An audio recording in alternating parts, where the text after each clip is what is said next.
It was a world without synthesizers, samplers, and multi-track tape recorders. Delia Derbyshire will help tell her story. The first stage in the realization of a piece of music is to construct the individual sounds that we're going to use. To do this, we can, if we like, go to these sound generators here, electronic generators, and using all of these, we can build up any sound we can possibly imagine almost. If the sound we want exists already in real life, say, we can go and record it. We can get the lower sounds we need from the rhythm by slowing down the tape. And the higher sounds by speeding up the tape. And then all we have to do is cut the notes to the right length. Delia Derbyshire was an English musician and composer of electronic music, born in 1937, May 5th. The mathematics of sound came naturally to her. She analyzed everything: the pace, the cutting, the editing of a film, every inflection, every comma, the subtleties of the human voice. Feeling of space and nothingness. I suppose, in a way, she observed, I was experimenting in psychoacoustics. Delia's influence is undeniable.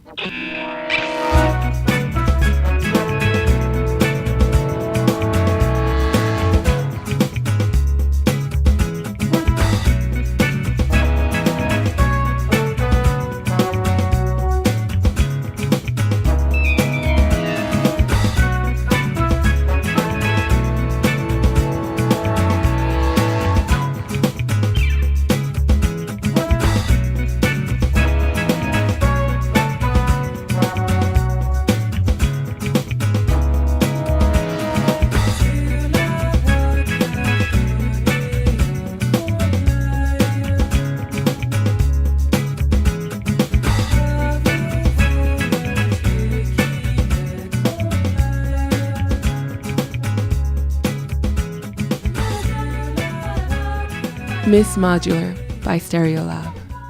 Modular music, or what we now call electronic music, is music that originates from the combination and overlapping of different compositions, one over the other.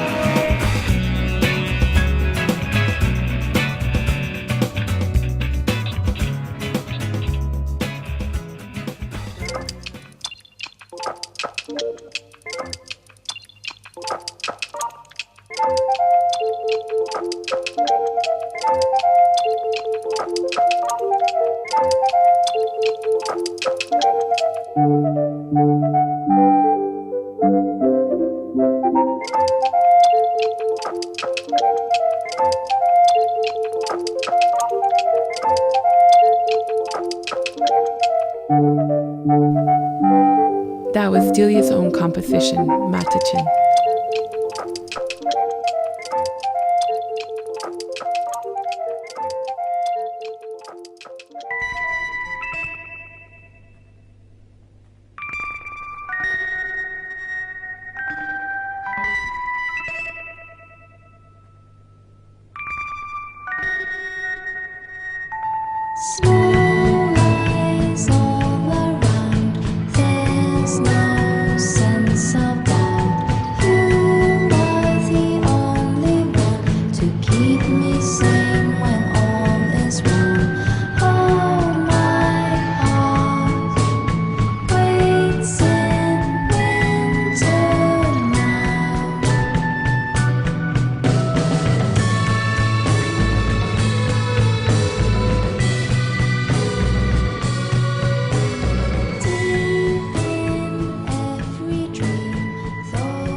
You just heard Winter Now by Broadcast. Broadcast, another band being very much influenced by Delia. I'm falling upright. She composed her collaborations with snippets of archive and voices, again with only the simplest of equipment and facilities, often working throughout the night for weeks on end. A complete feeling of space and nothingness.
Anto from the Dublin band Twin Cranes credits Celia as an influence. I recently sat down with Anto in his studio. It was great fun. You'd sit there and play like soundscapes with them all day. Do you remember the first time you kind of started? Like, Well, when we started Twin Cranes, and literally we had an idea for what way we wanted to go musically, and we bought this. Well, I bought it, and that's literally it's been used since our first ever rehearsals and gigs, you know. And it was like, I think it was about £1,000, and that was with shipping and stuff. But I think we've used it for every single gig we've done. wow. Which is mad. How long has Twin Cranes been around? It's about 10 years now, which is long. And there's been like, you have always been the one person. Did you start out with somebody else, or was it? We started, it was myself and another friend of mine, Brewster. That's great though. The modular, I suppose the modular world is like about creating synthesizers from a basic sine wave. So it's just people that like build, like that whole scene is all about just creating and building synths, adding filters, adding different sine waves, patches, effects, and it just building up a wall of sound, you know. So these ones, that's the kind of modular, that's kind of like the more stuff I did here from the radiophonic workshop, isn't it? Yeah. She was obviously there very early on. I think she was the first woman. It's easier to find people's influences and where they get there, where they go back through these days. But when someone that starts really early, because there probably wasn't anything like that around when she started, you know. So she was literally starting from like I was reading that a lot of those guys were from a drama background. Yeah. So they just kind of pushed them in, and she was She was a mathematician. a mathematician, yeah. Yeah. So I don't know where she got it. Maybe she just had she obviously had an artistic eye, and you know that was where her. But I don't know where she got her influence from. She's making up like kind of soundscapes out of phonetics, the way people are speaking and stuff. Yeah, like even like she's saying, oh, being in the desert, and you know that when you're far away and there's that kind of like where it's almost like air is kind of fluid or something. Yeah, you know, so like you can like see a the heat mirage. rise. Yeah. Yeah. So she was like trying to make a sound that kind of emulated that Kind of visual aesthetic to what she was doing. Absolutely. That's the way those guys must have worked, really. Yeah. Like they were given, well, you've got a 10-second segment, you need to make the music for that, so it's like painting a landscape to them, you know. It was the first time that they'd done that, so they were just, you know, they were making up as they went along, really, I think. So I think it was a small little branch in the BBC, and it was just, they had what they had, and they had to like use. I think that's maybe the more interesting thing about it is that they had to just use their imaginations and use everyday objects and all the stuff that they did do to make sounds. In the 90s, she'd been away from music for a long time, and all these artists they were starting to quote her name and say she was an influence and all, and she kind of got back into it for a time after being away from it for years. Yeah, so she finally got some credit. Because music had changed. I suppose electronic music really came back into play around that time, especially the avant-garde element of it. You know, I mean, people were starting to use it in pop music. Yeah. And she started getting credit then as a composer, which must have given her a good. Like, I think she was probably at the end of her days, but it was probably nice to get a heads up off after being in the wilderness for so many years, you know.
and that was Orbital's cover of the Doctor Who theme. In a documentary about her, she mentions originally being excited by the idea of synthesizers, hoping to work faster, rather being disappointed by the lack of organic human sound. I was looking forward to being able to do things much more quickly, but I think I'm still disappointed with synthesizers and what one can do with them, with the flexibility of them. I'd still like to get inside them somewhere and make it do a more human sound than what it does.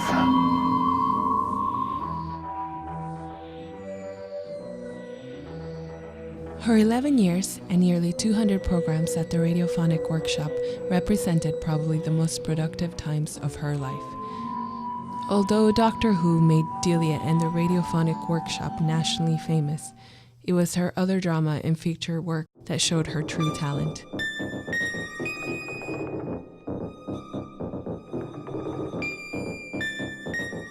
Her collaborations with the poet and dramatist Barry Bermange for the third program showed her at her elegant best.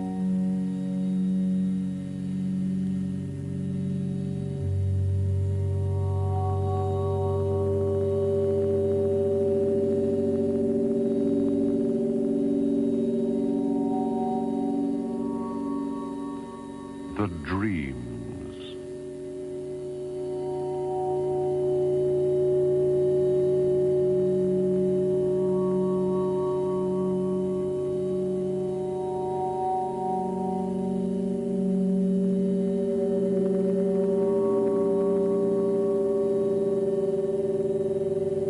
For others, it still appeared to be organized chaos, yet she did have a tidy and organized mind.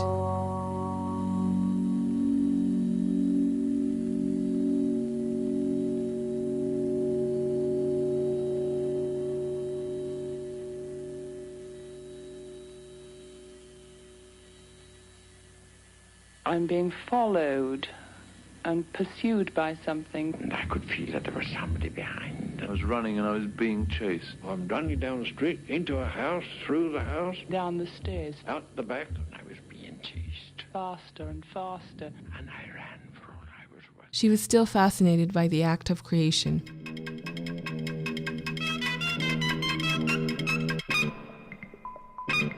It's been over 40 years since Delia's highly original rendering of the Doctor Who theme, and now there may be more examples of her innovation in the field of electronic music.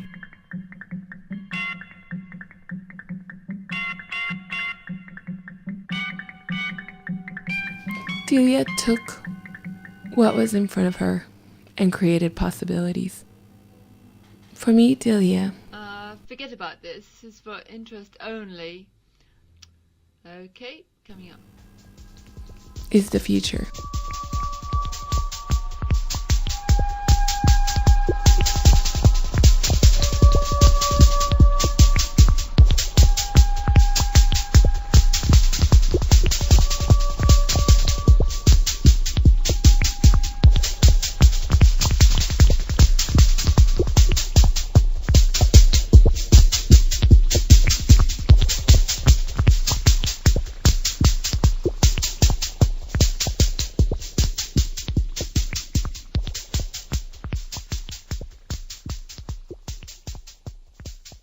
Delia Derbyshire, composer, born May 5th, 1937, died July 3rd, 2001. Miss far away, now she's gone.